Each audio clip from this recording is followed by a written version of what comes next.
అమ్మ నా మన్యంలో రామరాజా, అల్లూరి సీతారామరాజులాగా ఎంత గొప్పగా నటించేశావో. ఇది నటన కాదురా, ప్రతిఘటన.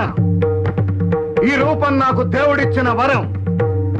ఎప్పుడు భారతదేశ సార్వభౌమాధికారానికి భంగం వాటిల్లుతుందో అప్పుడు ఒక తెలుగు వీరుడు ఉదయిస్తూనే ఉంటాడు. ఆ అంశలో పుట్టిన నేను రామరాజుని, మరో సీతారామరాజుని. కరెక్ట్. అప్పుడు అల్లూరి సీతారామరాజుకు పట్టిన గతే ఇప్పుడు నీకు పడుతుంది. ఒక్కసారి అటు చూడు.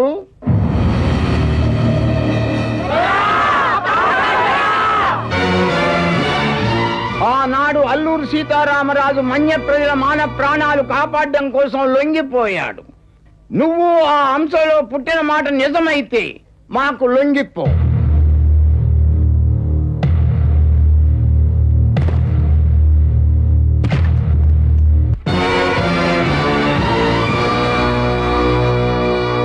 బుద్ధిమంతుల్లా మాకు లొంగిపోయినందుకు చాలా సంతోషం. ఈ రోజు ప్రత్యేకత ఏమిటో గుర్తున్నదా రామరాజు? నాకేమిట్రా, మా 90 కోట్ల మంది భారతీయులు గుర్తు పెట్టుకునే రోజుది. మీ తెల్లవాళ్ళు ఈ దేశం విడిచిపెట్టిన రోజు. మీ జెండా కిందకు దిగి మా 3 రంగుల జెండా వినివీధుల్లో ఎగసిన రోజు. ఆగస్టు 15 స్వాతంత్ర్యం వచ్చిన రోజు. అంతేకాదు, ఆ వచ్చిన స్వాతంత్రం పోవుతున్న రోజు కూడా ఇది. అర్థం కాలేదా? మేము శత్రుదేశపు ఏజెంట్లుగా మీ ఏజెన్సీలో కాలు పెట్టినది మిమ్ములను పరాయి పాలనలోకి పంపుటకు, మరలా బానిసలను చేయుటకు. ఇంకా ఈ దేశంలో ఏం మిగిలిందని దోచుకోవడానికి వచ్చారా? హిందూ ముస్లిం భాయి భాయి అంటూ తిరిగే మా సమైక్యతను చెడగొట్టి, మమ్మల్ని విడగొట్టి, మా మధ్యన చిచ్చు పెట్టి, అది ఆడకుండానే మళ్ళీ ఎందుకు తయారయ్యారా? షిప్పుల్లో ఉప్పు తెచ్చి బంగారం తీసుకుపోయారు, మట్టి మిగిల్చి మాణిక్యాలను ఎత్తుకుపోయారు, సౌభాగ్యాన్ని దోచుకుని పేదరికాన్ని మిగిల్చారు. మేము మీ దేశం విడిచి వెళ్ళబట్టే మీరు దరిద్రులయ్యారు. మీరు మా పాలనలో ఉంటే ఈ దేశం మా దేశం అంత గొప్పదై ఉండేది. మీరు మా వాళ్ళంత గొప్ప వాళ్ళై ఉండేవాళ్ళు. ఏమిట్రా మీ గొప్ప? ఎందులారా మీ దేశం గొప్ప? క్రీస్తు శకం వచ్చాకే మీకు సంస్కృతి పుట్టింది. క్రీస్తుకు పూర్వమే నాగరికత నేర్చిన దేశం రానాది. మా దేశంలో సూర్యుడు ఉదయించిన 5 గంటల తర్వాతే తెల్లవారుతుందిరా నీ దేశంలో. నా దేశంలో ఒక్క రాష్ట్రం అంత లేదురా, మొత్తం మీ దేశం అంతా. ఎందులారా నీ దేశం గొప్ప? ప్రపంచాన్ని జయించిన అలెగ్జాండర్ మా పురుషోత్తముని ఎదిరించలేక శిరస్సు వంచి వెనక్కి తిరిగి వెళ్ళిపోయాడు రా. ఉత్తర భారతదేశాన్ని హస్తగతం చేసుకున్న బాబర్ చక్రవర్తి మా రాజపుత్రుల హైందవ ధర్మానికి సలాం కొట్టాడు రా. ఫ్రెంచ్ వారు, డచ్ వారు, పోర్చుగీస్ వారు, ఆఖరికి మీ ఆంగ్లేయులు కూడా మా భారతీయుల పౌరుషాగ్నిని ఎదుర్కోలేక సరిహద్దులు దాటి పారిపోయారు. ఎందులోరా మీరు గొప్ప?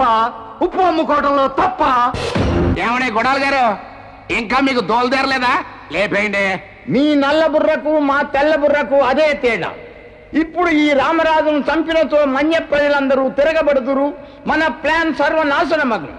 అంచేత మన పని పూర్తి అయ్యేంత వరకు ఈ రామరాజు బ్రతికే ఉండవలేను. ఆ తర్వాత ఈ రామరాజుని ఆ అల్లూరు సీతారామరాజు వద్దకు పంపేద్దాం. టైగర్, చౌడప్ప, మీరు వెళ్ళి మేం చెప్పిన పని చేయుడు. ఓకే. వాళ్ళకి పని చెప్పారు సరే, మరి మాకేం పని చెప్పరేమండి? మీ పని పూర్తి అయినది. పని పూర్తయింది అంటున్నాడు. పంపదీసి మనల్ని కానీ లేపేస్తాడా ఏంటి? ఇప్పుడు నీకా డౌట్ ఎందుకు వచ్చిందిరా? ఈ మధ్య ఒక ఇంగ్లీష్ పిక్చర్ చూశాను. అందులో మెయిన్ విలన్ గాడు మనలాంటి సైడ్ విలన్లు 5-6 హెల్ప్ తీసుకుని క్లైమాక్స్ లో ఆడు పని పూర్తయిపోగానే ఈ సైడ్ విలన్స్ మొత్తం లేపేశాడు. మన కూడా అలగారు ఆ టైప్ కాదురా. కాకపోతే బాబు ఒక్కసారి అటు చూడండి. గొప్పదేసి ఏళ్ళు కూడా ఆ సినిమా చూసారేమోనండి బాబు. చూడ్డం ఏమిటి? ఆ సినిమా తీసిందే మేము.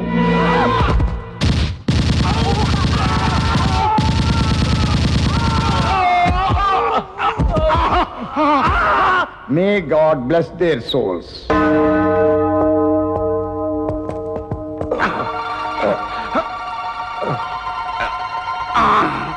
తోలు తీరిందా? ఫుల్గా తీరింది. నీతో ఉన్నందుకు నాకు ఫుల్గా